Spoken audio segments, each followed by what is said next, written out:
네, 세월호 특조위 활동 방해 사건 1심 공판이 1년 2개월간의 대장정을 거쳐 오늘 마무리되었습니다. 세월호 특별조사위원회 설립과 활동을 방해한 혐의를 받는 이병기 전 대통령 비서실장 그리고 조윤선 전 정무수석에게 검찰이 각각 징역 3년을 구형했습니다. 네, 자세한 내용은 전지현 변호사와 함께 짚어보도록 하겠습니다. 어서 오십시오. 오세요. 안녕하세요. 네, 세월호 특조위 활동 방해 사건 검찰이 구형이 이루어졌습니다. 일단 시간을 좀 저희가 거슬러 올라가 보면 이게 2017년 12월에 헬스부가 검찰의 수사를 의뢰하게 된 것이죠. 네, 이게 어떤 내용으로 수사를 의뢰했냐면은 그러니까 세월호 특조위 1기 조사를 청와대와 해수부 윗선에서 조직적으로 방해를 했다는 건데 가슴 아픈 세월호 사고가 2014년 4월 16일 날 있었어요. 그다음에 세월호의 진상 규명을 위한 특별법이 그해 11월에 통과됐고 다음에 1월에 세월호 특조위 지금 2기 활동하고 있으니까 1기가 1월 1일부터 이제 구성이 됐는데 실질적으로 활동을 한 건 사실 7, 8월 돼서거든요. 그때 이제 세월호 특조위가 활동을 할 때 뭐 수사권, 기소권까지 주냐 마냐 해가지고 여야 협상한 그 타결 과정에서 이렇게 사실상 활동 기한이 계속 지연이 됐었는데 뭐 당시에 해경 교신 내용이라든지 정부에서 방송에 대해서 해경을 비판하는 내용을 자제해달라고 압박하는 내용 이런 것들은 나왔는데 이때 세월호 침몰 원인이 뭐였는지 세월호 직접 조사는 선체 직접 조사는 사실 못했었어요. 근데 새 정부가 구성이 되고 나서 이제 해수부의 인사가 다 물갈이 되지 않았습니까? 윗선에 대해서는. 그러고 나가서 이제 자체 조사를 해보니까는 그때 청와대와 해수부 윗선에서 지시가 내려왔고 실무진들이 움직였었는데 특조위 활동을 방해했다는 거고 방해 내용을 보면은 전담팀을 따로 구성해가지고는 뭐 예산이라든지 조직의 규모를 축소하고 단계별 대응 전략까지 짰다는 거고요. 공무원의 동향을 파악하고 정부 여당의 불리한 결정에 대해서는 차단을 하고 그다음에 박근혜 전 대통령의 7시간 행적 조사와 관련해서도 부결을 위한 기획안을 짠 게 나왔는데 나중에 그대로 또 이게 부결이 된 걸로 그렇게 드러나서 지금 검찰에서는 직권남용으로 이병기 전 실장, 안종범 전 수석, 조윤선 전 수석, 그다음에 당시에 해수부 장차관에 대해서 기소를 했고 오늘 구형이 이루어지게 된 겁니다. 간단히는 이제 조금 전에 짚어주셨는데 그렇다면 각각의 인물들 어느 정도의 구형을 받았고 또 어떤 배경이었는지 이 부분도 좀 짚어보도록 하겠습니다.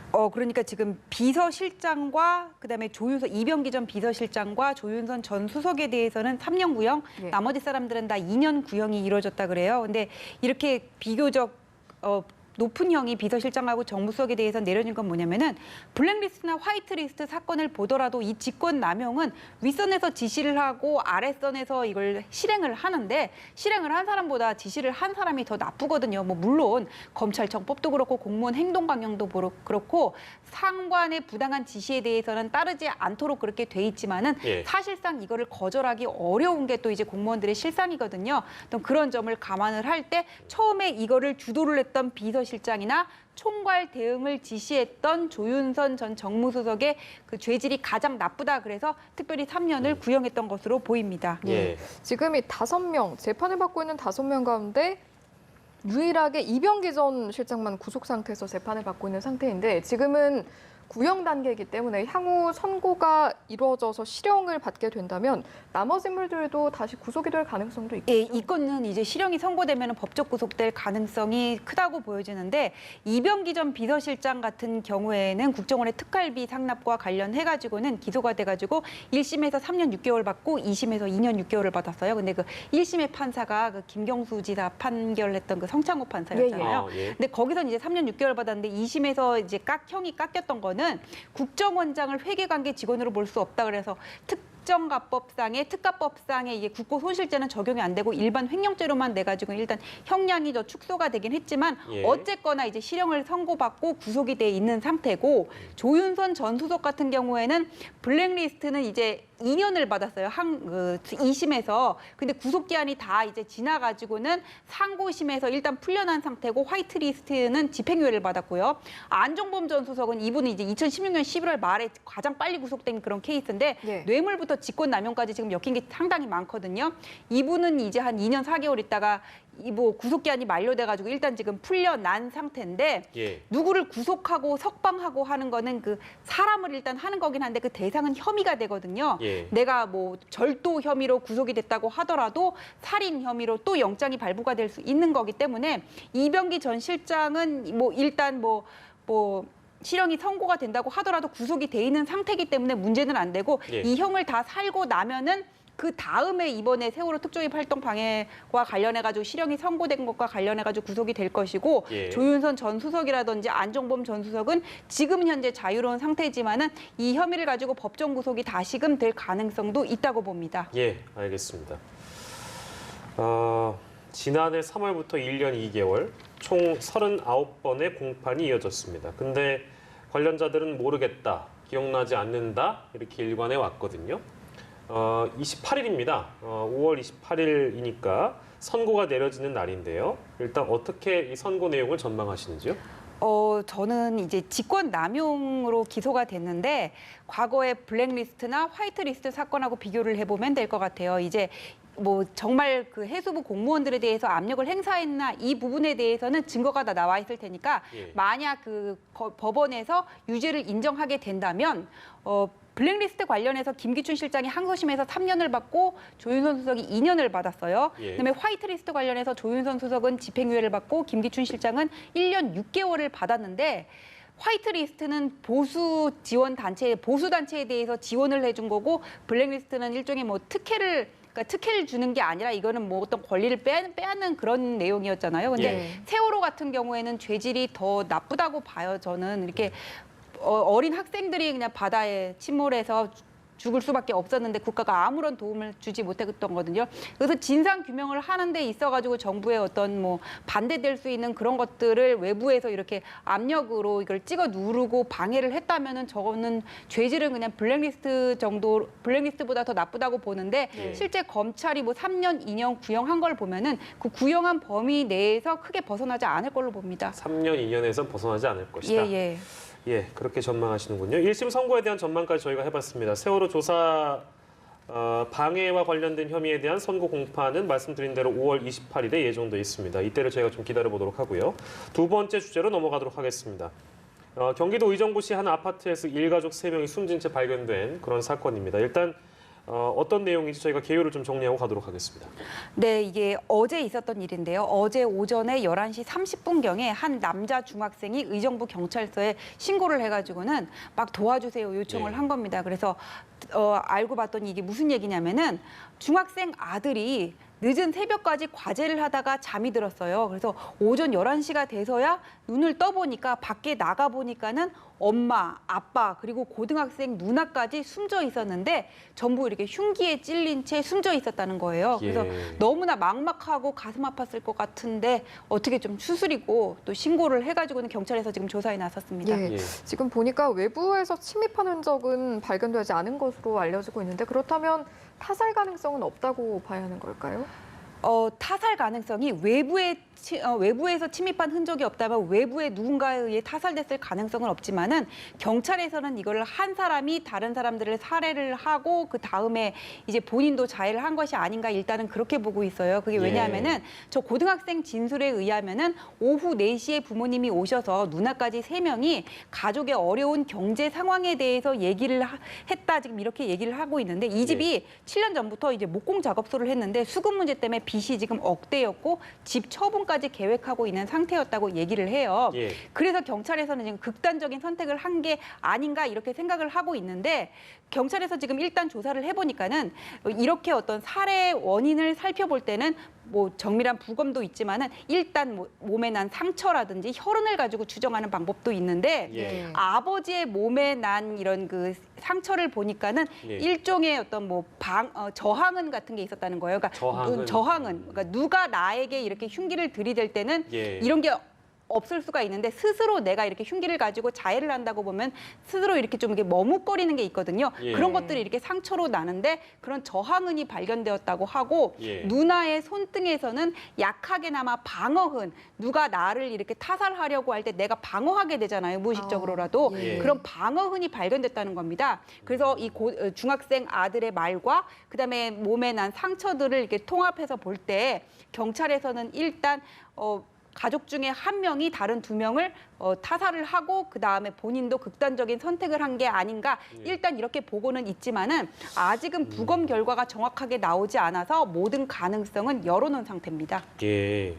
그러니까 이제 의문점을 저희가 정리한 이미지 파일을 보여드리고 있습니다만 다시 정리하자면 그러니까 이제 보통 이렇게 사정이 어땠는지는 모르겠으나 경제적인 부분에 대한 어려움이 있었다고 얘기가 되어지고 있고 그렇다면은 흉기가 아니라 다른 수단을 통해서 그런 결정을 내렸을 것이다라는 부분과 그리고 만약에 외부에 의해서 침입을 했다면 지금 이 아들의 경우는 뭐 물론 굉장히 다행이긴 합니다만 일가족 딱 3명이 나란히 누운 채 발견됐기 때문에 여러 가지 의문점들이 남는데 이런 것들은 그러면 수사 방향을 어떻게 잡아야 될까요? 앞으로? 제가 아까 주저흔을 저항흔이라고 지금 잘못 네네. 말씀드린 것 같은데 네네. 일단 이런 경우에는 외부에서 흔적이 정확하게 없다고 얘기를 하면은 예. 지금 아들이 심리적으로 불안한 상태인 것 같아요. 그래서 네네. 일단 심리 치료와 함께 병행을 하면서 조사를 해봐야 될 것 같고 예. 그리고 극단적인 선택을 한 가족으로서는 특이한 점이 아까 말씀드린 것과 같이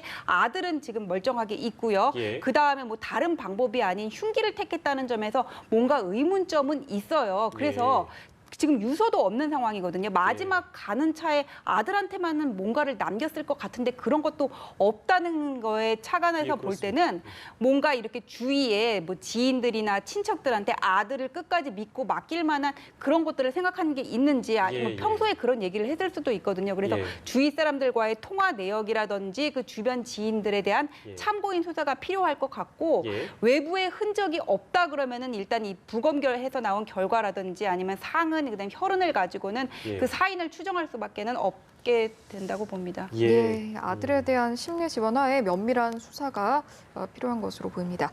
화제를 바꿔보도록 하겠습니다. KT 채용비리 김성태 의원 딸과 관련해서 의혹 수사에 이제 딸이 소환 조사가 이루어졌다고 하는데 관련해서 어떤 내용이 좀 중점적으로 다뤄졌다고 하나요? 지금 이 KT 채용 비리와 관련해서는 지난 1월에 이제 KT 노조와 시민단체에서 고발했던 내용인데 2012년에만 12건의 부정 채용이 일어났다는 거잖아요. 근데 예. 이 정도 횟수가 되면은 그 KT 지도부에서 뭔가 이게 알아서 관리를 한 게 아니냐. 이석재 회장 구속되지 않았습니까? 예. 뭐 그런 의심까지 들어요. 근데 김성태 의원의 딸 같은 경우에는 보도를 보면 회사 내에서는 터질 게 터졌다 이런 분위기라고 얘기를 한다 그러거든요. 이 사람이 2011년 4월에 KT 경영지원실에 KT 스포츠 단체의 계약직으로 들어갔고요. 예. 2012년 하반기에 KT 본사에 공개 채용이 됐고 2013년 1월에 정규직으로 채용이 됐는데 정규직으로 채용되고 나서 몇 달 있다가 스스로 또 퇴사를 해요. 그런 다음에 한 3달 쉬다가 그 다음에는 이제 KT 스포츠 본사에 맞춰서 특제로 재입사를 하거든요. 예. 저 KT 저기가 굉장히 들어가기 어려운 대로 알고 있어요. 그렇습니다. 200대 1, 300대 1 정도의 경쟁률은 될 텐데 예. 저기를 뭐 특채로 들어가고 공채로 들어갔다가 또 공채로 채용이 됐다가 정규직으로 됐다가 나왔다가 또 들어가고 이런 거에 대해서 좀 상당히 의심이 가는 면들이 있는데 내부의 얘기를 들어보면은 정식 채용 절차가 없음에도 입사를 했고 윗선에서 이력서를 가지고 와가지고는 원래 계획에 없는 채용을 단행했다 지금 이런 얘기들이 나오고 있습니다. 그래서 지금 이석채 회장까지 구속이 된 상황인데 이제 김성태 의원의 연결고리를 지금 찾는 그런 단계만 남아 있거든요. 예. 그런데 이게 과거에 최순실 씨 같은 경우에는 그 정유라의 부정 입학 관련해가지고 이걸 어떻게 하고 서로 이렇게 공모한 내용이 있었는데 예. 만약에 김성태 의원이 그 당시에 뭐 문체관광특위위원이었다 그래요. 예. 그리고 KT가 국회 내에서 뭐 여러 가지 안건이 된 게 많았다고 하거든요. 이슈가 예. 예. 이런 것들을 덮기 위해서 김성태 의원은 그냥 단순한 청탁만 했는데 여기서 과잉으로 이렇게 입사 절차를 진행했을 그런 가능성도 있거든요. 예. 만약에 이게 다라면은 김성태 김성태 의원을 무슨 직권 남용이라든지 업무 방해 공범으로 엮기는 좀 무리한 측면이 있을 수도 있어요. 그래서 지금 검찰에서 아직까지 김성태 의원 소환까지는 안 나간 것 같은데 예. 소환을 어쨌거나 하기는 해야 되는데 그 전에 예. 일단 딸을 불러가지고는 어떤 경위로 이력서를 내게 됐고 퇴사를 왜 했는지 예. 그때 아버지와 뭐 얘기를 나눈 건 있었는지 이런 부분들을 확인하기 위해 소환 조사를 한 것으로 보입니다. 예, 이 KT 채용 비리 얘기 나온 게 지금 거의 한 이제 반년이 다 되어 갑니다. 한 5개월 정도가 된 것 같습니다. 근데 아까 언급해 주셨습니다만 뭐 지금 저희가 다루고 있는 내용 말고도 사실 KT 채용 비리는 유력 인사들이 굉장히 많습니다. 김성태 자유한국당 의원뿐만이 아니고 다른 사람들도 굉장히 많이 연루가 되고 있는데 그 부분들은 좀 진행이 되고 있습니까? 어떤가요? 그러니까 이게 뭐냐면은 먼저 이렇게 KT 내부에서 이루어진 채용 비리에 대해서는 수사하기가 쉬워요. 그런데 비슷한 건이 뭐냐면은 얼마 전에 재판 청탁 있었잖아요. 근데 네. 재판 청탁을 했는데 재판 청탁했는 것과 관련해 가지고 임종원 처장은 뭐 구속이 됐다고 하는데 그거를 청탁한 의원들에 대해서는 제대로 조사가 지금 이루어지지 않고 있거든요. 예. 그러니까 이게 같이 이렇게 공모를 하고 압박을 하고 그랬다면은 뭐 직권 남용이라든지 뭐 업무 방해 이런 거에 공범으로 같이 엮을 수는 있는데 예. 단순한 청탁인데 이거를 받아들여서 뭐 상고법원이라든지 아니면은 KT의 국회 내에서의 어떤 유리한 입지를 위해서 이슈화되는 것을 막기 위해 이쪽에서 과잉 진행한 것이 있다면은 예. 같이 이렇게 공범으로 엮기 무리한 측면이 있기도 해요. 그래서 네. 지금 검찰에서 이 부분 진행이 안 됐는데 예. 일단 오늘 딸을 소환을 한 거 보면은 앞으로 김성태 의원에 대한 소환도 얼마 남지 않은 것으로 보입니다. 그러니까 쉽게 얘기하면 이런 거 아닐까요? 뭐 이제 관련자들의 대화나 뭐 모르겠습니다. 뭐 어떤 뭐 정황 증거들이 있는지 저는 정확하게 모르겠습니다만 A라는 사안을 뭔가를 부탁할 때 이렇게 해달라, 이렇게 했으면 좋겠다. 아주 명확하게 내가 너한테 뭘 줄 테니 이걸 해달라가 아니고 이걸 이렇게 좀 해보는 것도 참 좋은 방향인 것 같습니다라는 부분이 그거를 어떤 혐의를 적용해서 처벌하기 어렵단 말씀이시죠? 아니 그러니까 이걸 어떻게 해보는 게 좋지 않겠습니까? 그렇게 얘기한 거는 솔직히 압박으로 느껴지는데 예를 들어서 우리 딸이 뭐 채용을 해야 되는데 KT에서 뭐 진행되는 게 있으면은 뭐 면접 때 좀 봐주세요. 뭐 이 정도까지 안 나가고 그냥 뭐 단순한 청탁을 했을 수가 있어요. KT에서도 뭐 그냥 이렇게 네네네. 건네는 말로 했을 수가 있거든요. 그럼 이거를 공모한 걸로 봐야 될지 교사한 걸로 봐야 될지 이 부분에서 좀 엇갈리는 부분들이 있다고 생각하는데 생각할 수 있는데 근데 제가 보기에는 그냥 일반인이 KT에 가가지고 청탁을 한다면은 정말 무슨 공모까지 하고 이래야 공범으로 엮을 수 있을 것 같은데 이게 무슨 국회의원이라든지 아니면은 고위 관료 이렇게 뭔가 힘을 쓸 수 있는 사람이면은 그냥 이렇게 던지는 말 이게 KT 진행된다고 하던데요. 뭐 우리 딸도 거기 넣을 생각인데 뭐 그냥 이렇게 던진 말일 수도 있잖아요.